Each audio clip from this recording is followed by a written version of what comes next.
You guys have a lot of experience with working with fleet companies. Tell me some pros and cons that you would say, that you can tell the people.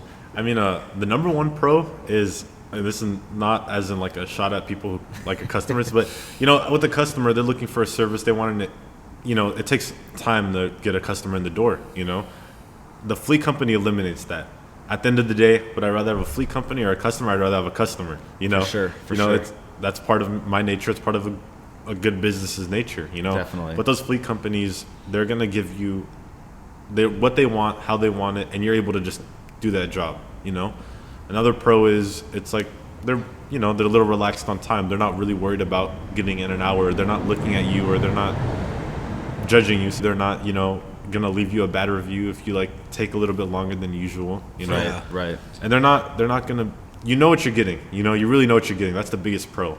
The main con of it is business can fluctuate. You don't want to rely, or you don't want to become so solely focused on getting a fleet in the door. Once you lose your main goal, which is the customer, that's where you start messing up. You have to be focused on your customers most importantly. Definitely. Those fleets are good to have, but if you start losing track of your customers, you can start making mistakes, and start Definitely. losing the grasp of your business. Definitely. And I think if I can understand this correctly, maybe a con could be some fleet companies can tighten up your cash flow.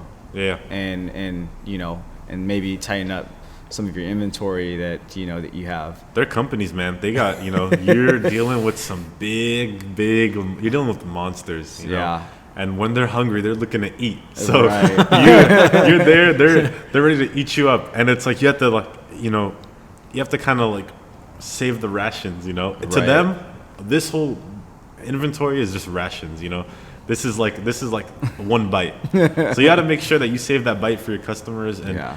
you have to understand if you have the finances to even handle that, Right. And to the extent you can handle that, Right. Because that can definitely be detrimental to the business yeah. too. Again, like I said, those customers are the one who brought you that fleet, Yeah. indirectly. Yeah. And if you lose those customers, you're gonna lose the fleet too. For sure. So you always, customers number one. For sure. Your fleet's important to have. It's good to have. If you don't have it, no problem. Because you'll have your customers. So Absolutely. the con is you could lose track really easily. You could really get lost in the mix.